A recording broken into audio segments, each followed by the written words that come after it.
Oh, this might be one of those days where the camera doesn't work. Are we stable? Are we good? That's not bad. Alright. Depending how many people show up, I might have to move the camera at some point. I apologize for that. I have a drink. Tim Hortons life. You all know the drill. But what's going on, people? It has been a minute since I did a live stream. Had a lot of stuff going on lately and just have not really been in the mood for it.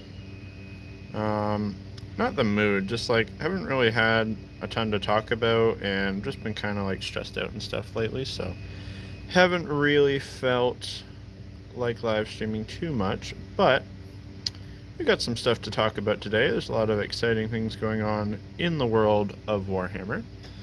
I don't know if... That looks like somebody showed up. I'm still working on my huge commission that I'm doing for a friend where I'm painting an Imperial Knights army. As you can see, this is a carapace for a Questoris Knight.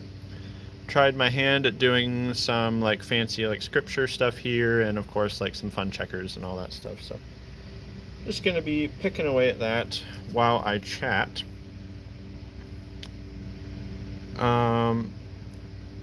But for anybody that's been to these before, I used to, every episode and every new show for Warhammer Plus, I would kind of break it down and give my thoughts and feedback, because I know not that many people are subscribed to it or watch it, so I figure it could be helpful for anybody that was like kind of on the fence about it and was wanting to know what the shows were like and stuff. So if for anybody that isn't aware or hasn't seen, they have just concluded, and I say that word loosely, their next show on there, which was, it seemed like a lot of people were anticipating this one. This was their Inquisitor show, and I say concluded loosely because it was only 3 episodes. They were again all pretty short. I can't remember off the top of my head, but I think they were all less than 15 minutes, I believe, or maybe around the 15-minute mark. So they weren't like big full-length shows by any means. Now that said, yeah, I guess I'll start with the positives first. I tend to kind of be going kind of hard on the negatives these days with Warhammer Plus, but I can say what I liked for sure. So what I liked about this one, and I guess right off the bat I'll say I think this is actually up there with probably with Exodite in terms of my favorite Warhammer Plus content. And that might seem a little bit strange to some people, because I know there's actually quite a following for Angels of Death, and I know there's actually a surprising amount of people that like Hammer and Bolter, despite the sometimes harsh but fair criticism of that show. But the reason I liked this one as much as I did is because for the first time, mostly anyway, this felt like basically the first like complete show, and when I say that, like, it's kind of in that same comic bookish style, 90s cartoon style of the Hammer and Bolter. But what's different about this one is it seems like they put a lot more effort in, and they put a lot more work into it. Like, there's a lot more frames, like for what it was trying to be, it wasn't trying to be a super detailed, crazy show like Angels of Death. It wasn't trying to be a super crazy detailed show like Exodite. It was trying to be just like a fun Saturday morning cartoon kind of thing, but in the Warhammer world. And it's all black and white, so I imagine that probably helped them save some on the budget there. and with very few bad spots. For the most part, it was like animated well, everything was smooth. You know, scenes where people are talking, scenes where people are moving, like it felt like a complete finished show for the most part. There was a couple like little spots I noticed where maybe there could have been a few more frames. It was like maybe a little bit jittery, or maybe something didn't move quite the way you would expect or think it would. But for the most part, that was pretty minor. Like compared to Hammer and Bolter, it seemed like a lot more time, money, effort, whatever you want to call it, was put into this show. And so that was all good. Like I said, it definitely obviously is not like, obviously I can understand like different art styles and whatever, but like something like Angels of Death, where it's trying to be quite realistic, or Exodite, where it's trying to be quite realistic. Like I know those shows take a lot more money, time, effort, you know, artists, people working on them, whatever, to get that sort of stuff. But like it's almost like they reached too far, or like they probably just weren't given enough money or time to finish it. Because with all those shows, you can tell like the love is there, and you can see like what they wanted to make. But like many other people have said, like with Angels of Death, like there was parts where like the sound just wasn't right, or especially the facial animations were kind of weird and janky. You know, like stuff like that. Like it's like it was almost there. It's like it was like 80 or 90% there to being like an awesome show. And then whether it was the budget or whether it was whatever, it's like they were just kind of kept from that sweet spot. Whereas this one, it seems like maybe they were shooting a little bit lower, and then because of the black and white animation, they were probably able to save some money there. It seems like they got closer to what their goal was, which was just to make like a fairly simple, straightforward, but like fun show. Like I said, like the story is cool, the characters are cool, the voice acting is good, the scenery and the sound design and all of that was good. It was all good for what it was trying to be. I wish it was longer, and there was it was mostly, for what it was trying to be, it was mostly good. But I definitely noticed there was a couple spots, particularly when there was some action, where things seemed a little bit janky. I do have a bit of an explanation for at least some of it, though, and I don't think I've seen other people pointing this out. There's at least one part where our interrogator, inquisitor guy is fighting a bunch of goons in one of the last episodes. I'll try not to spoil too much. And it seems like they kind of like Hammer and Bolter-ish almost, where like people are shooting but like nobody's really moving, and it seems kind of almost in that sort of Hammer and Bolter-ish way, where it's almost like not stop. I don't know how to describe it properly. It's not stop motion, but it seems like there should be more motion and more going on. It kind of took me aback at first, and I was like, okay, here we go. Here we can see the budget shortcomings coming through again. But then I thought about it and what I know about the lore and whatever, and I think, and I could be wrong, I think what they were trying to do with that was, it was like the Inquisitor was just moving so much faster, and he had such better reflexes than a normal unaugmented human, that it almost looked like they were like missing or moving in slow motion a little bit, because he was moving so much faster than they were. I could be wrong, but that's kind of how I took it. It wasn't executed perfectly, for sure, because there was that bit where I was like, ooh, that just kind of doesn't look good, or like it looks like they're just standing and shooting and missing everything, and it's a little bit silly. But once I had that thought, then it was fine, and I was able to appreciate the rest of the scene. And I really think that was probably the only scene there that I'm thinking of at the end. where the animation seemed a little bit off. And like I said, it could be that they were just trying to show that he's really fast, like way faster than a normal human. So I'll give them that one. But I could be wrong, and it could have just been janky. It was either a misunderstanding because it wasn't conveyed perfectly, or it was just kind of a janky spot.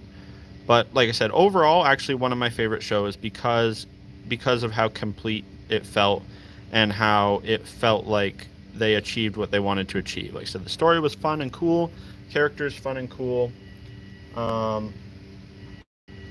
and sound design was on point for everything, and yeah, it was good there. Now at the moment, we don't have any more animations coming out for the foreseeable future. Like, I don't know, there hasn't been anything, they haven't announced yet what the next thing is. I know they showed they were going to do an Angels of Death spin-off where it focuses on the human captain of their ship and kind of like what she's doing, or what she was doing before Angels of Death. I think it's like her rise to being the captain of the ship and stuff, so that'll probably be cool. But other than that, they haven't, like, a lot of the other ones that they announced, like I know there was going to be one that was like Imperial Knights and stuff. Haven't heard anything about that, so I don't know what's going on there. So that's pretty much all we have to talk about for Angels of Death, just because they haven't showed us anything else to talk about. Or sorry, not Angels of Death, Warhammer Plus. As I said, like, I'm not a big fan of the battle reports, and I'm not a big fan. And the painting tutorials are good. I don't really personally watch them, but I know they are good and well done, so that's cool. But moving on from there, sorry, I had to have more coffee. I was going to talk a little bit about the Horus Heresy Box Set, and I haven't really... Like, I've been trying this new thing on the channel where I will kind of give my thoughts on like new releases and stuff, and I've kind of purposely stayed away from the Horus Heresy stuff. I went through like most of the things that they showed during Warhammer Fest and stuff, but I purposely stayed away the Heresy stuff because I honestly don't know how I feel about it. I guess I kind of do know how I feel about it, but I don't know if or what I'm going to do with any of it, and I was kind of trying to make up my mind. So as you know, a big thing on this channel, and I made a whole series about it, is like saving money with Warhammer and finding the deals where you can, and different ways to either hobby for cheap or make a little extra money from the hobby to then put back into the hobby. Stuff like that has been something that I've talked about quite a bit, just because it's something that I see a lot of people struggling with. And so my thoughts on this box set is that it would probably be, it could be two things for you. It could probably be a way for you to make a little bit of extra money if you're willing to go through the trouble and effort of parting the whole thing out. And I think that it also would be a very good way to hobby for cheap. Like, I know people have done it, and I added it up too. It's basically a 2,000 point Space Marine army in a box. Now, my only concern is that it's, because it's all Firstborn stuff, obviously, if it's Heresy, you do run the risk of that stuff becoming obsolete, becoming maybe even not usable in 40k eventually. Now, it's Space Marines. I don't want anybody to panic. It might not be for 5 or 10 years even, but we know that they're making all Primaris stuff for Loyalist Space Marines, and we know that they tend to like the weird Forge World options for 40k, so like the Spartan and like the Relic Contemptor Dreadnought. Sometimes these things don't get supported over the years. So my only concern would be if you're somebody that buys this box set to use as a 40k army, because I've seen a lot of people saying they're going to do that, that you might end up being disappointed down the road, maybe. And it might not be for quite a while, and you might get so much use out of it that it's worth it. But that's just maybe something to keep in mind. But if you do just want to play it in 40K and you think it's all stuff that you like and you want, then it is almost certainly a very good deal for you. Like I said, I think it's the only place, as far as I know, ever that you've been able to buy a full army in a box. Like, that's pretty incredible for Games Workshop, and at a very reasonable price for that. So that's a pretty new thing for them. As far as I know, they haven't done that before. So if it's stuff that you want, maybe do jump on it. Now, in terms of parting it all out, this is going to be a very popular box. So if you were thinking about doing that, I don't want you to just think that you can buy this box, sell everything and make $200 off it. Like, I don't think that's realistic unless you're going to be a super scumbag about it, which I would always advise people not to be. Just because I think there's going to be a lot of it available. I think it's going to be extremely popular, and you're going to have a lot of it being resold because people might, like, for example, so the box comes with one dreadnought, one tank, couple characters, and lots of infantry, right? There's going to be a lot of people that they just want a double set of infantry, or they just want a second tank, or they just want a second or a third dreadnought, things like that. So there's going to be a lot of people reselling stuff, and when you have a lot of something, obviously prices won't be as crazy. So don't expect to buy this box and then just flip it and make $200. I would guess you could still make a decent amount just because there's a ton in the box, but you would have to see, you'd have to have a look and see what everything else is selling for. But I certainly think that it could and probably is going to be a very good place to do what I've said in my videos, where you can make an extra bit of money and not be a scumbag. Like, let's say, for example, like, when the tank is released separately on its own, what are our guesses of what it'll cost? It's a big tank. It doesn't have a ton of options, but it has some options. It's comparable size to a Baneblade, but way less options. So I'm gonna guess, because their prices just keep going up, obviously, I'm gonna guess that tank is gonna be probably over, but let's just say it's $100 brand new. This box set, I think, the whole box set brand new for Canadians, I think was between $300 and $400 when I looked at it. I can't remember the exact price off the top of my head, but let's just say it's $400. So let's say that tank brand new it's probably more than $100. Let's say the tank's $120. I would say probably, if you're just going to sell the tank separately from, say you buy 2 boxes or whatever, and you're going to sell it separately, I would probably sell that tank for around 60, 70, 80 bucks, I think would be reasonable. Because if somebody wants a second tank, when that tank is released individually, if they wanted to buy one brand new from Games Workshop, they would probably be paying about double that, if not more. So you're giving them a 50% discount, and you're making a good little chunk of your money back. And so if you do that for the whole box set, maybe you make a profit of 60, 70, 80 bucks or something like that. It's nothing going to be too crazy. But that's just off the top of my head, what I'm thinking. It's not like it's something there's not going to be a lot of. But I realize I haven't talked about my painting at all. As I said, this is just the carapace for my friend's knight that I'm doing.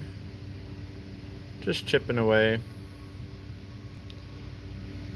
I need to hurry up and get his stuff done, so that I've got some big personal projects I want to work on, but I'm trying to force myself to actually finish his stuff before I get distracted too much doing my own thing, because once that happens, it's a very real possibility that I just, keep putting his stuff off, keep putting it off, and that's not really fair when somebody's paid you to do something. So working away. That's why you guys haven't seen that many hobby posts from me. I had a little bit of vacation just recently from work, and that's why I was able to get that Lord of Skulls done finally, and I was super excited and happy to do that. It seemed pretty well received. It seemed like quite a lot of people thought it was cool and liked it, so I was happy with that. I never got behind the Thomas the Tank Engine train tracks on the Lord of Skulls. I don't know why. Just not my vibe. Just not my jam. I don't know what you get. Like, it seems like pretty divisive. Like, a lot of people like it because it's just silly. But then I had a lot of people commenting on mine like, oh my gosh, this is so much better, like than the official one. Like, and a lot of people wanted to know where I got the legs from. And for anybody that didn't read my comments or see or whatever, they were just 3D printed legs. They're meant to be for an Onager Dune Crawler proxy, which is the AdMech walker tank thing. So I'm sure if you just look up on the various 3D print sites, you know, AdMech walker or AdMech tank or whatever, I'm sure you'll find them. And then I had to print them at, I think I printed them at I had them printed at 2 times size, I believe it was. They obviously had to be quite a bit bigger for such a big chungus that they were for. Yeah, this carapace is coming along pretty good. Pretty happy with it. Just doing all the fun detail stuff now.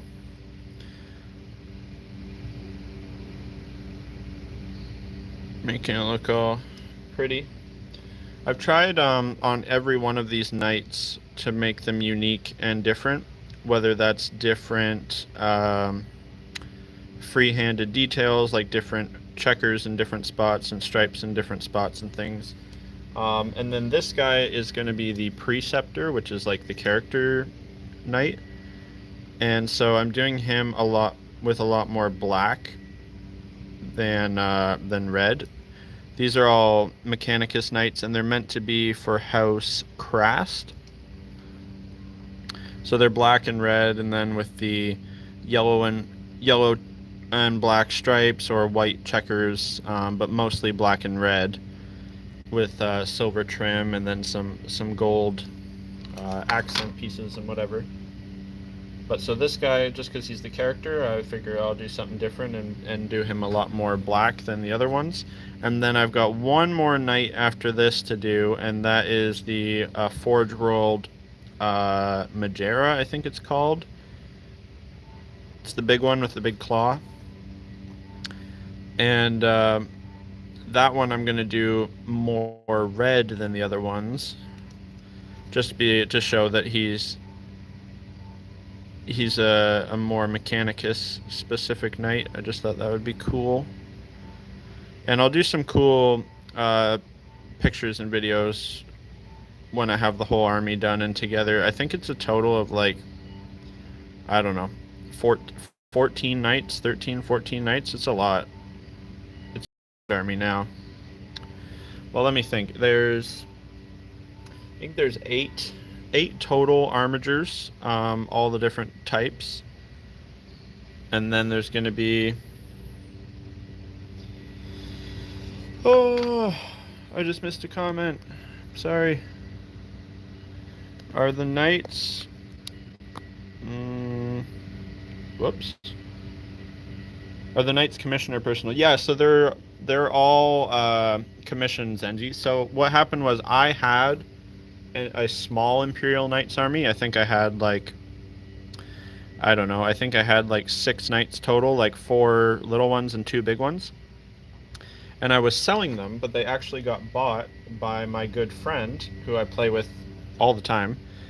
And so he bought them, but then he commissioned me to add to it a whole bunch more because he liked my paint job and wanted more to match it. So I said, I think I had 6 total. I had 2 Warglaves. I had 2 of the Armiger Moiraxes, and then I had a paladin and a castellan, I think.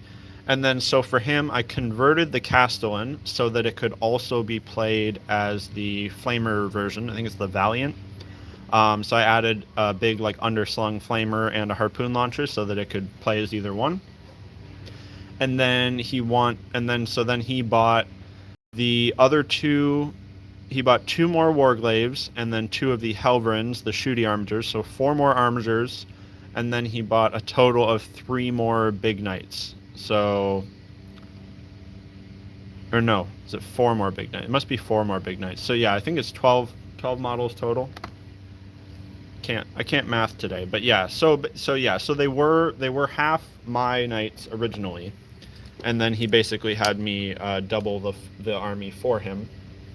And what's cool is because they went to my friend, if I ever want to play with them again, I obviously can, because we are all friends and we're happy to share models and whatever with each other if somebody wants to have a go at playing someone's army. So in a way, it's kind of like the best of both worlds, because obviously it's always tough selling your hard work and your models.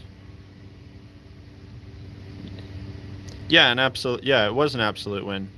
Because I like the knights. I think they're cool. I actually really enjoy painting them. They're not they don't get me much internet reward points. I think just because people typically like my kit bash stuff better.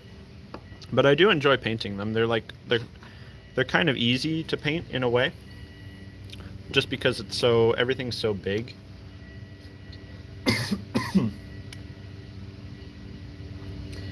But yeah, so that's what we're doing today. Just finishing off this carapace here, and then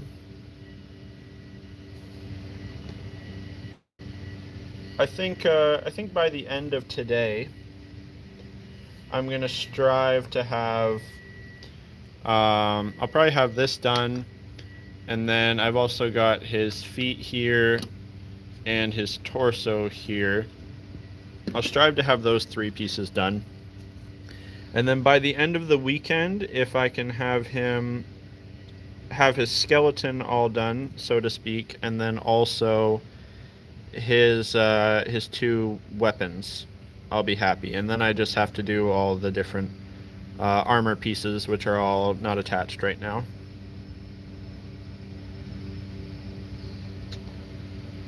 Yeah. Looks like we have 2 people watching right now. Did you guys see all my fun snake pictures from the other day? I found some pretty cool ones. I was pretty happy with those. It was funny. I was fishing that day and caught nothing. But then, oddly enough, kind of almost more excited and more fun catching some really cool snakes that I don't see very often. Where I am anyway, the milk snakes in particular are, I don't think they're technically endangered, but they're like a species of concern, I think. I think their status is kind of up for debate, but they're not doing super well, so it was really cool to find 2 of them. Because I used to find them all the time as a kid, and then now I don't see them so much. A lot of that has to do with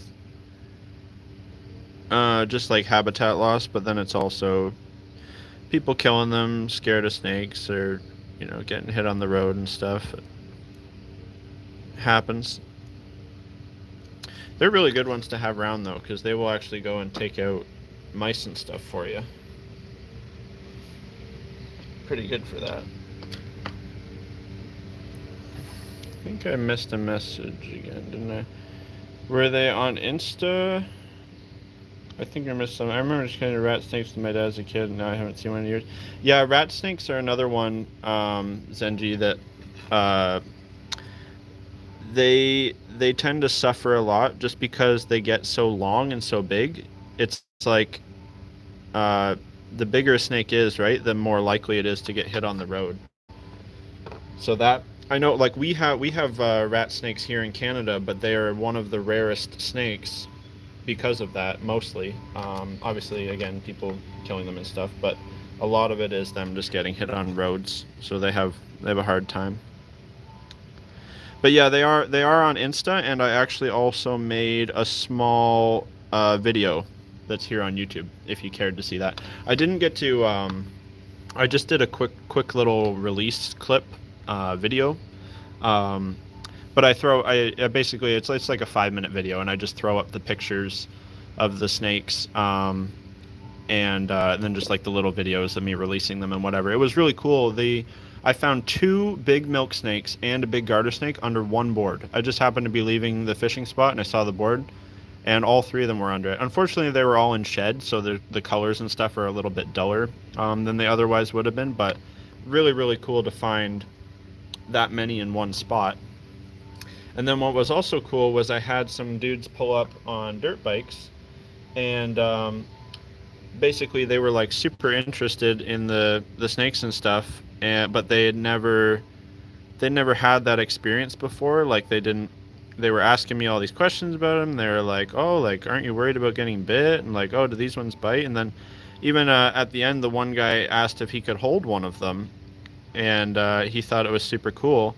And so it was really cool for me to see somebody else have that experience with the wildlife, and hopefully, of course, those guys will go on to, maybe care a little bit more about wildlife and whatever, and maybe that's another person now that will go on to, help a snake off the road or whatever.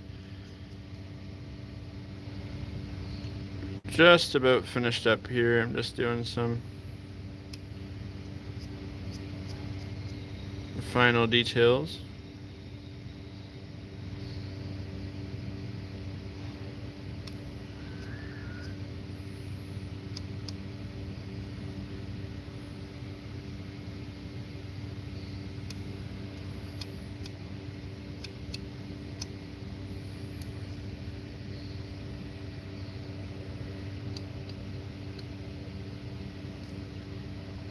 Anybody been following the Amber Turd Johnny Depp case? It's been pretty... My wife has been obsessed with it, so that's been all that's playing in our house recently. Pretty wild. Pretty wild. Some people are just fucking nuts. It's been a lot of that, and then it's also been... I don't know if anybody's seen this too, that new dinosaur documentary on Apple Plus with David Attenborough.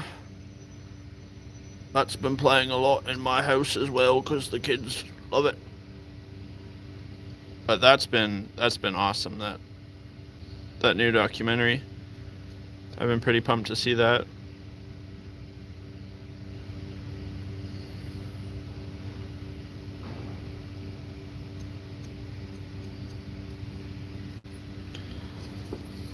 Alright, we are just about finishing up here.